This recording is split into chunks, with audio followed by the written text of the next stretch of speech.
Hello students, so today our next topic in programming for problem solving is structure in C.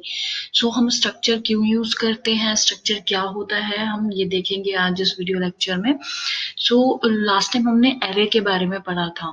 So structure जो है कुछ कुछ array जैसा ही है, बस जो difference यहाँ पर आता है वो ये है कि array में हम similar type of data types use कर रहे थे. मतलब जो homogeneous data था हम वो use कर रहे थे कि जहाँ पे सपोज हमें कहीं पे इंट अगर हमारा डेटा टाइप है, सारा जो हमारा एलिमेंट्स है वो इंटीजर टाइप के हैं, तो हम क्या कर सकते हैं, एरे में स्टोर करा सकते हैं. बट समटाइम्स व्हाट हैपेंस कि हमारे को डिफरेंट डेटा टाइप का जो एलिमेंट्स होते हैं, जो हमारा डेटा होता है वो डिफरेंट डिफरेंट डेटा टाइप का होता है, उसको हमें एक साथ स्टोर कराना होता है, तब वहां पर हम स्ट्रक्चर यूज करते हैं. Okay, so in C there are cases where we need to store multiple attributes of an entity.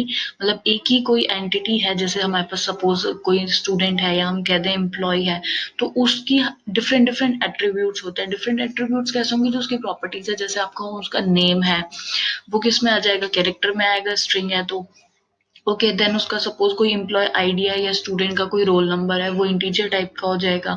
Marks ले लें या सैलरी ले लें हम, वो फ्लोट में आ जाएगी. तो डिफरेंट उसके क्या हो गए, मल्टीपल एट्रीब्यूट्स हो गए. तो उनको स्टोर करने के लिए जब हमें कुछ चाहिए तब हम क्या यूज करते हैं, स्ट्रक्चर यूज करते हैं. It is not necessary that entity has all information of one type.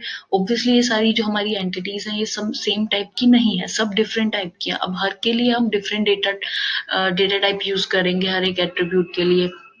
अगर इस टाइप के केस में हम, जहाँ पे डिफरेंट हमारे पास एट्रीब्यूट्स, अगर हम एरे यूज करते हैं तो उसमें हमें क्या करना पड़ेगा, पहले एक एरे बनाएंगे हम इंटीजर के लिए, फिर एक एरे बनाएंगे फ्लोट के लिए, फिर एक एरे बनाएंगे स्ट्रिंग्स के लिए.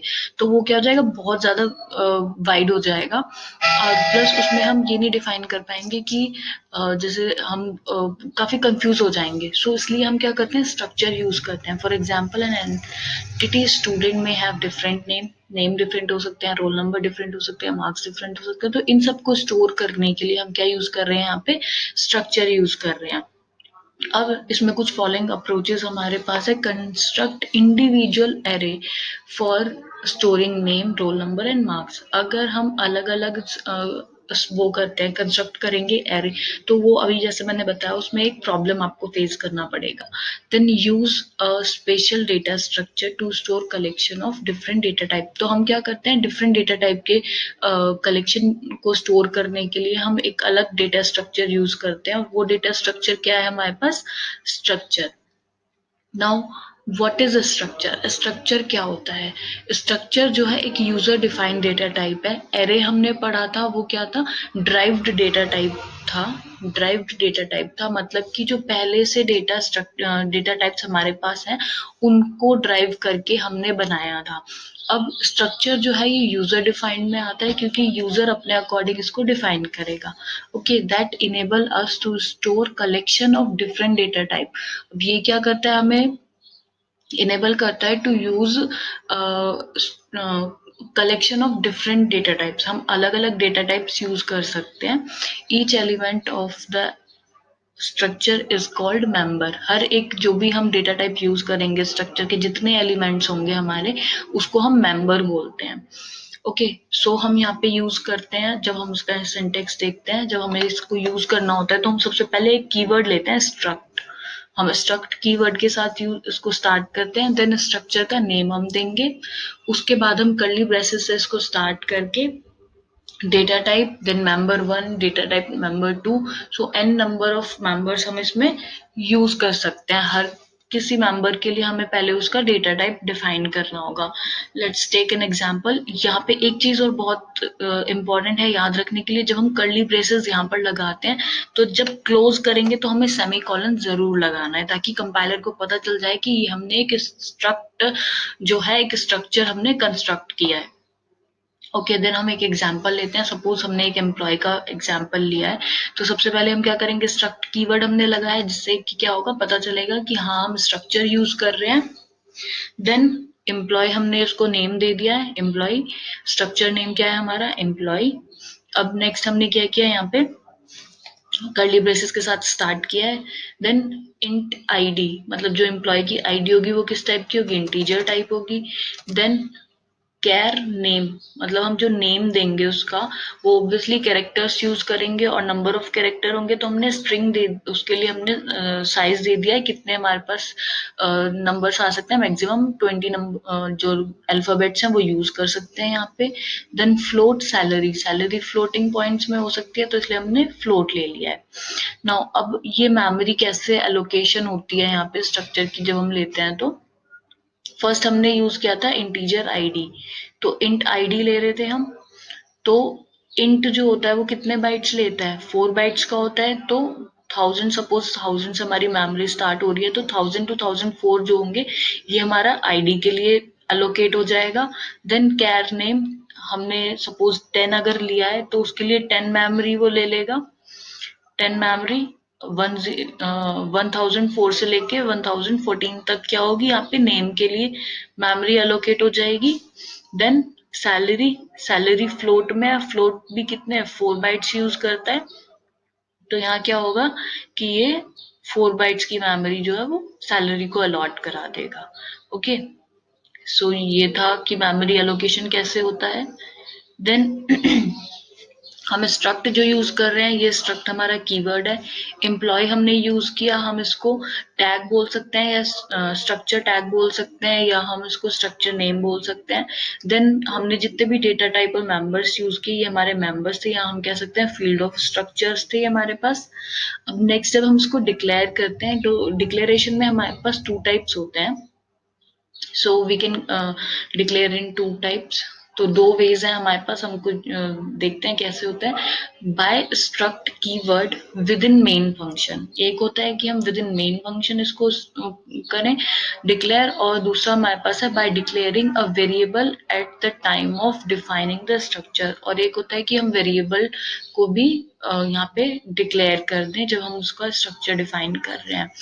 सो फर्स्ट हम देखते हैं हमने क्या किया, एक स्ट्रक्ट ले लिया, कीवर्ड हमने एम्प्लॉय के लिए बनाया है, और हमने यहाँ पे एम्प्लॉय आईडी दे दिया, नेम दे दिया, सैलरी दे दिया। ओके, सो ये तो हमने मेन के अंदर क्रिएट कर दिया। अब हम इसको क्या करेंगे, अगर हमारे पास है कि हमारे पास एम्प्लॉय 1 एम्प्लॉय 2 के हमें बनाने हैं, तो हमें क्या वेरिएबल्स की जरूरत है। अब वेरिएबल E1 E2 हमने ले लिया, employee 1 employee 2 can be access the values store in the structure. अब इनकी हम वैल्यूज कैसे यूज कराएंगे, हम सेकंड वे देखते हैं। जब हमें क्या करना है, वेरिएबल्स डिक्लेयर करने हैं eight the time of defining the structure. अब हम यहाँ पे स्ट्रक्चर को डिफाइन कर रहे हैं, स्ट्रक्चर हमने डिफाइन कर दिया, सेम एज इट इज रहेगा जैसे हमने ऊपर डिफाइन किया था। इंटीजर आईडी ले लिया हमने, कैर नेम ले लिया, फ्लोट सैलरी, और जब हम यहाँ पे कर्ली ब्रेस बंद कर रहे थे तो हम क्या कर रहे थे, सेमी कॉलन यूज कर रहे थे, बट अभी हम सेमी कॉलन यूज नहीं करेंगे। और जो हमारे वेरिएबल्स हैं E1 एंड E2, 2 वेरिएबल्स हमने लिए थे एम्प्लॉय 1 एंड एम्प्लॉय 2 के लिए, तो ये 2 वेरिएबल्स हम यहाँ पे लिखेंगे, उसके बाद हम क्या करेंगे, उसको सेमीकोलन को लगा देंगे, ताकि ये अब स्टेटमेंट हमारा यहाँ पे खत्म हो गया। Then next we have is initialize. हम इनिशियलाइज कैसे कर सकते हैं, करते हैं स्ट्रक्चर को, कि एग्जाम्पल से देखते हैं। हमने एक स्ट्रक्चर ले लिया स्टूडेंट से, स्टूडेंट 1 हमने उसको नेम दे दिया STU1। ओके, सो अब इसमें हम जब इनिशियलाइज कर रहे हैं तो हमने क्या किया, स्टूडेंट 1 नेम हमने लिया, नेम हमने यहाँ पे उसको दे दिया।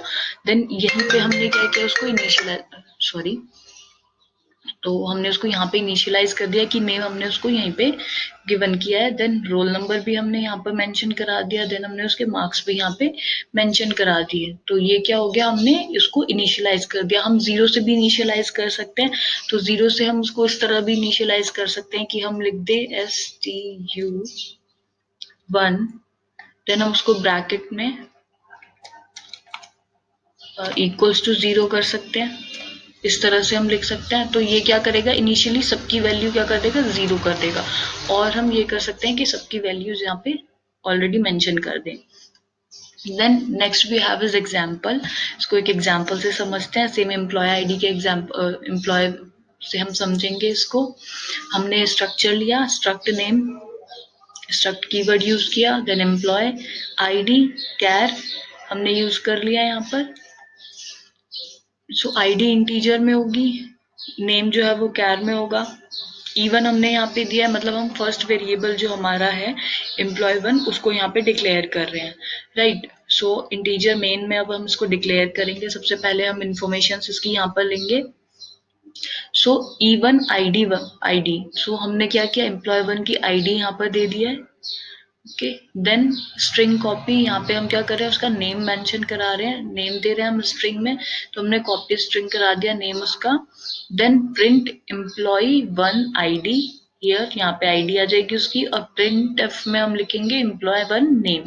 सो यहाँ पे क्या होगा, हमने परसेंटाइल एस यूज किया। परसेंटाइल एस किस लिए यूज किया, क्योंकि कैरेक्टर हमने लिया है और उसको लेंथ कितनी दी है, 50। ओके, सो जब भी ये क्या होगा, ये स्ट्रिंग बन जाएगा, जब 1 से ज्यादा कैरेक्टर होते हैं तो वो स्ट्रिंग बन जाता है, इसलिए हम यहाँ पे परसेंटाइल एस यूज कर रहे हैं। देन आउटपुट हमारा इसका कैसे आएगा, employ 1 ID 101 and employ ID name, यहाँ पे इधर से आ गया, कॉपी हमने किया था सोनू सूद, सॉरी सोनू जायसवाल, तो यहाँ पे इसका सोनू जायसवाल नेम आ गया। So this is the example for structure and this is all about the structure. I hope आप लोगों को समझ आया होगा कि हम स्ट्रक्चर क्यों यूज करते हैं, स्ट्रक्चर होता क्या है, उसे डिक्लेयर कैसे करते हैं, हम इनिशियलाइज कैसे करते हैं। सो आई होप आप लोगों को ये समझ आया होगा। Thank you.